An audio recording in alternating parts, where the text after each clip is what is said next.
Pemilihan kepala daerah langsung di Indonesia telah membuat politik berbiaya tinggi. Akibatnya, bila seseorang berhasil menjadi kepala daerah, sebagian besar di antaranya terjerat kasus korupsi. Hal negatif lain adalah pecah kongsinya kepala daerah dan wakilnya di tengah jalan. Hal ini di daerah biasanya diikuti dengan terhambatnya pelayanan kepada masyarakat.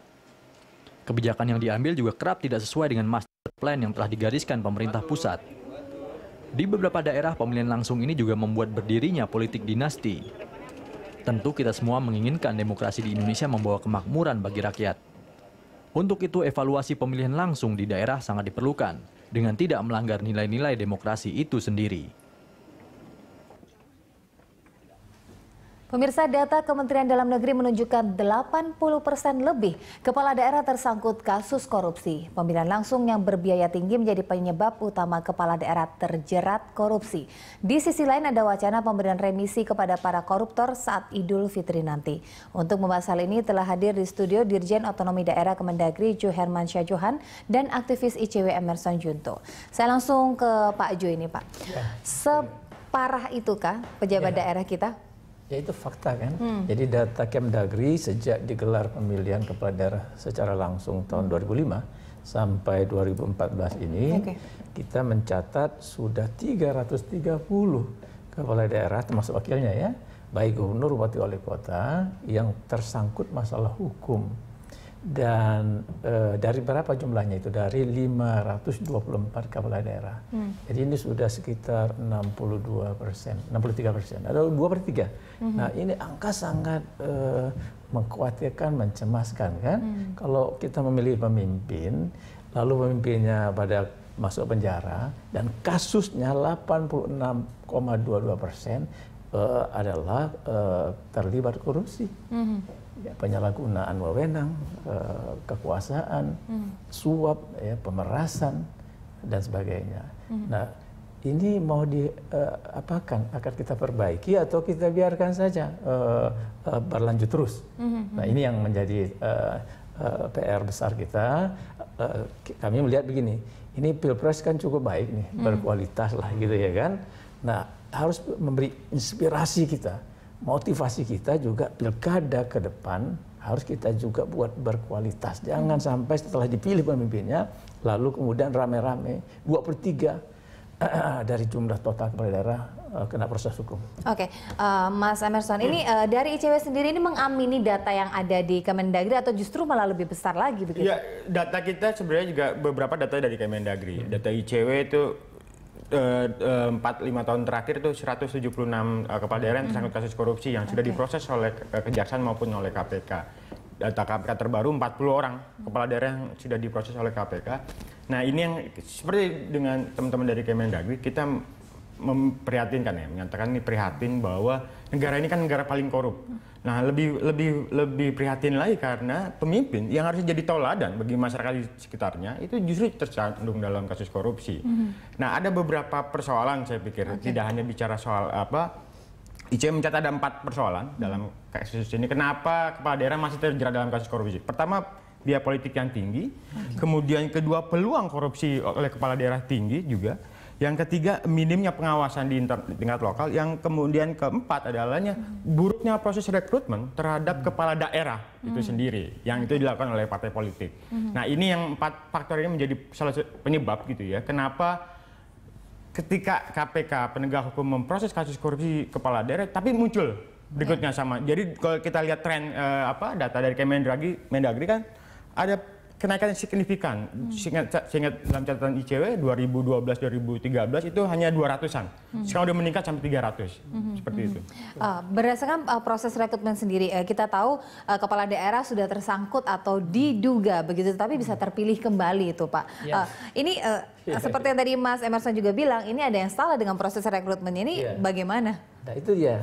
Jadi rekrutmen kepala daerah kita nampaknya terlalu bebas, terlalu longgar gitu ya. Siapa aja itu bisa menjadi kepala daerah umur 25 tahun, pendidikannya SLTA, dan tidak ada syarat-syarat yang lain misalnya yang ketat lah ya kan. Misalnya kapabilitas, kemampuan, kecakapan ya kan, pengalaman, track record ya. Nah, nggak ada. Lalu kemudian mereka didukung oleh uang banyak gitu, kemudian running kepala daerah dan memenangi pilkada. Sementara ABC pemerintahan pun tidak mengerti kebanyakan. Nah, itulah akibatnya terjadi penyimpangan-penyimpangan ketika dia menggunakan APBD, dia pikir itu seperti uang pribadinya, bisa dipakai untuk apa saja. Nah, tambah lagi memang pengawasan di level lokal, terutama di kabupaten kota, itu belum begitu kuat, termasuk civil society kita juga belum kuat di sana. Tapi sejak dari tahun 2005 sampai saat ini seharusnya sudah ada evaluasi begitu Pak. Itu belum dilakukan juga. Oh, kita sudah bahas sejak 2012 kita sudah mengajukan perbaikan pemilihan kepala daerah dalam bentuk rancangan undang-undang pemilihan kepala daerah. 1 Juni 2012 kita sudah bahas dengan DPR, sudah 10 kali masa sidang RUU Pilkada itu tapi belum rampung. Nah, kami mengharapkan nanti sidang terakhir ini DPR bulan Agustus sampai dengan September ya, karena periodenya akan habis, itu bisa kita selesaikan. Nah, di situ ada perbaikan-perbaikan kebijakan dalam sistem pemilihan kepala daerah kita ke depan. Kita tidak ingin lagi ini kita milih bupati, wali kota, gubernur, lalu kemudian nggak lama sesudah itu dia diproses hukum gitu ya kan. Nah, ini sungguh sangat menyedihkan lah untuk level pemerintahan lokal kita. Dari ICW sendiri melihat fakta di lapangan, seberapa buruk sih Mas kinerja mereka, lalu bagaimana kuatnya nepotisme, begitu korupsi? Saya menambahkan, pertama tadi karena faktor biaya politik yang tinggi ya, dana politik. Untuk jadi seorang gubernur itu atau kepala daerah di tingkat bupati itu mengeluarkan 5 sampai bahkan bisa sampai puluhan miliar untuk menjadi kepala daerah. Padahal gaji tidak cukup gitu. Kemudian yang kedua, proses rekrutmen yang buruk. Jadi seperti yang ditambahkan Bapak, di regulasinya di Undang-Undang Pemerintahan Daerah tidak mengatur secara ketat syarat menjadi kepala daerah itu apa. Nah, jadi dia pernah tersangkut kasus korupsi pun bisa menjabat atau mencalonkan diri sebagai kepala daerah. Dari catatan ICW ada 8 kepala daerah yang tersangkut kasus korupsi, berstatus sebagai tersangka dan terpilih kembali. Nah, ini satu yang saya pikir mengejutkan gitu ya.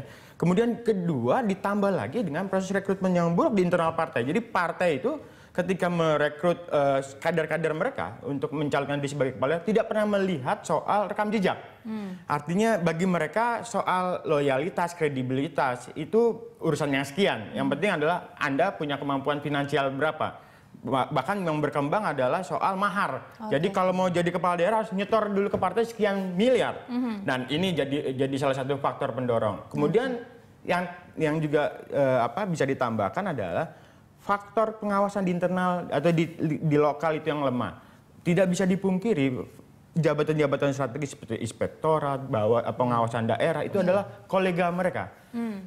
Jabatan-jabatan strategis kepala dinas dan sebagainya itu biasanya juga family.